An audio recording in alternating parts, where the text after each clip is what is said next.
Alright guys, Hayzink here, and we're back. And if you watched the last video, you know what this video is. We are about to get the 2 Devil May Cry units coming back. Well, 3, right? You've also got Nero coming back. They are giving buffs to Dante and Virgil. They haven't actually said anything about giving buffs to Nero yet. I think that's a bit odd. If you're going to give buffs to Dante and Virgil, it makes no sense to not give at least one, even if it's a small buff. Makes no sense to not give some sort of a buff to Nero, but hey, there's nothing written down for it just now, so we don't know. But they are going to be buffing the 2 summonable units, okay? And we already looked at the benchmarking for Dante. We're going to do the same thing for Nero. We're going to run a couple of runs, just get a kind of sample of the kind of scores he's putting up prior to being buffed. And then that way we can see how significant of an impact those buffs are going to be having to his damage post the buffs being live in the game. So he's a bit different from Nero. He's a bit different from Dante, sorry. I said when I did my sort of a video saying that these 2 units would need to get buffs, I said he would just need percentage buffs. That's all I really thought that guy would need, because he is still a semi-decent unit. You don't really see Virgil being used much. I'll be honest, you don't. He was good for a while, and he's not a bad unit, he just doesn't reach the damage numbers that you tend to see in PvP and bossing and stuff like that, right? But I said with some buffs to his percentages, it could make a difference, right?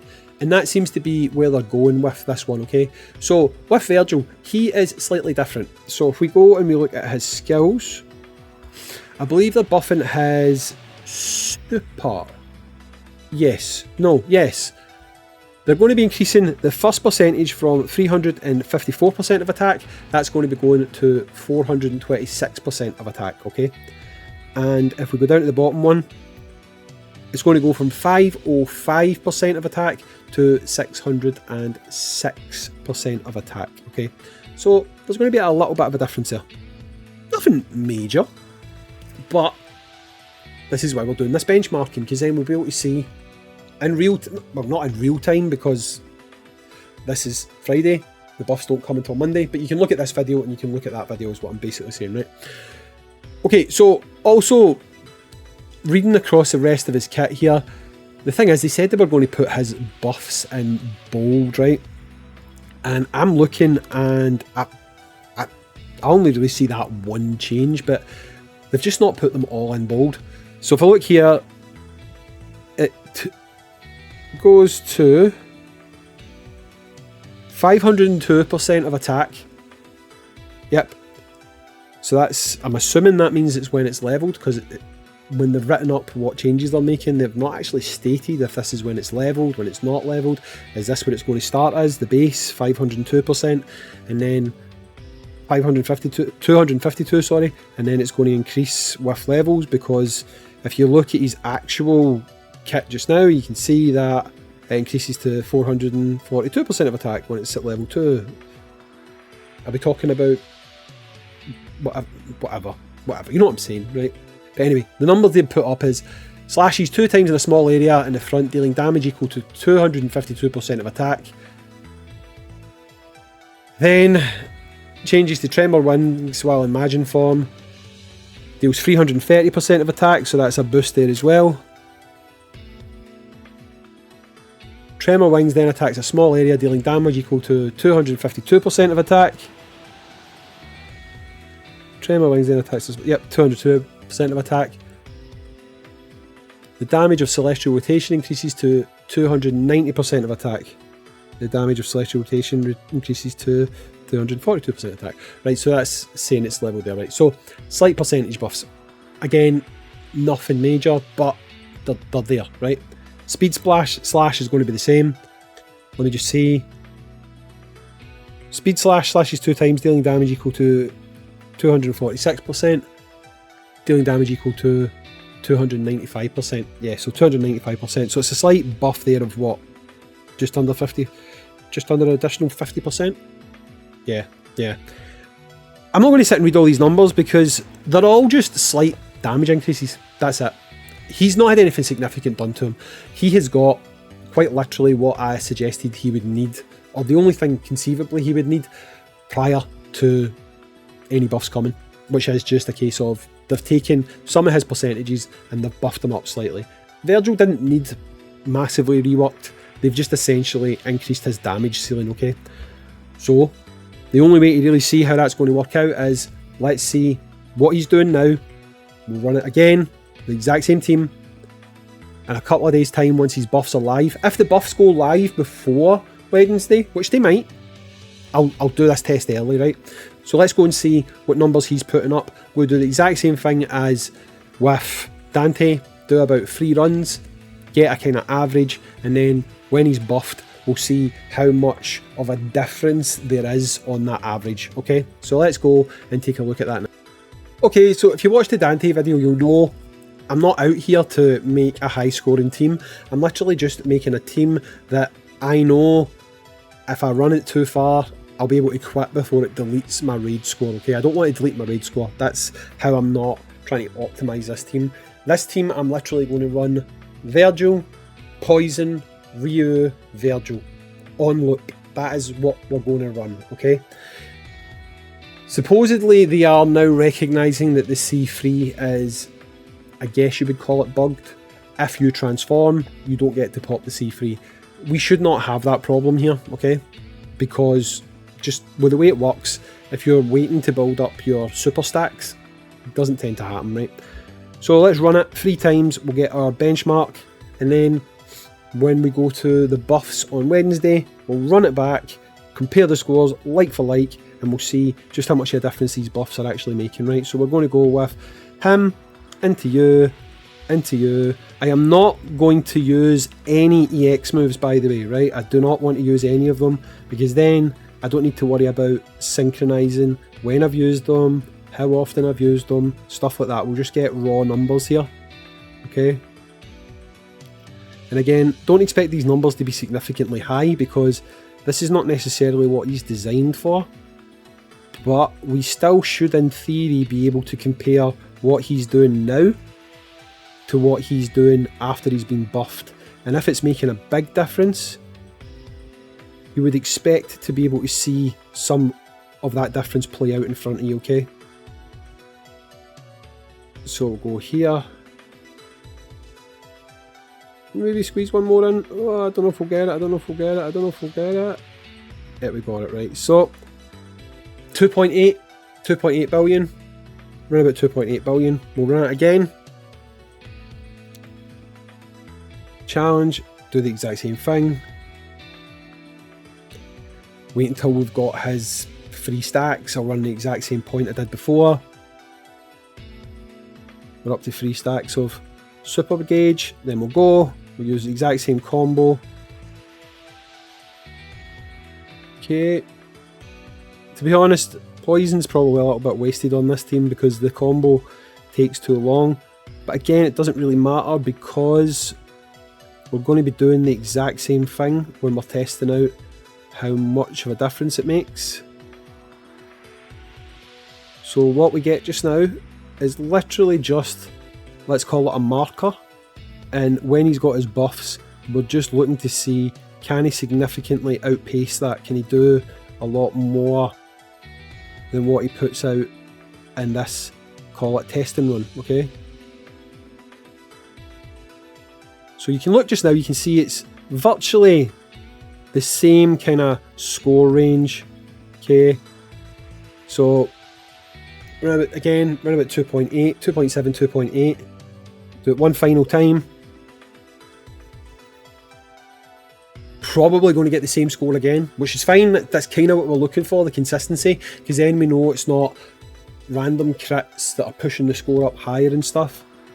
Okay, so again, we'll do the exact same combo 3 times in a row.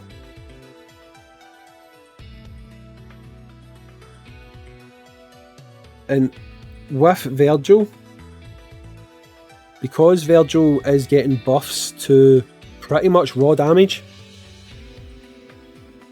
we should see a consistent increase in score. Because if I'm not mistaken, we're probably going to get within that same score range again of around about 2.8 billion.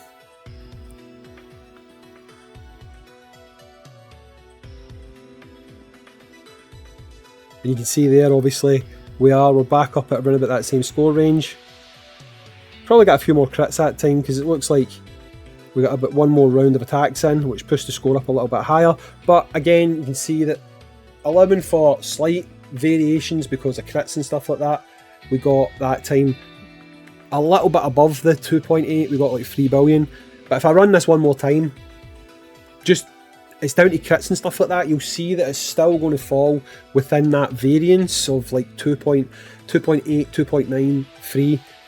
So what we'd be looking for with these buffs that he's getting is we would be looking for that to, if it's a decent buff, like a really decent buff, maybe 4, right? That would be significant. That would be very significant. If running this exact same team after he's buffed, he starts putting out 4 billion on this run, that would be very significant. Now, it might not sound like it because you guys are used to seeing insane scores from teams that are doing this, but those are teams that are optimised to get high scores, okay? Doing a like-for-like run, if nothing else has changed apart from the units buffed, and you go from scoring 2.8 to 3 billion to scoring 4 billion, like gaining a 1 billion increase on just raw damage, I would actually say that would be fairly significant. I don't know what kind of number we'd be looking for to actually say that yes, he is now a lot better than he was before. I mean, maybe on a run like this, on this exact run, maybe 1.5 billion would probably be enough for me to say, okay, that's fairly significant.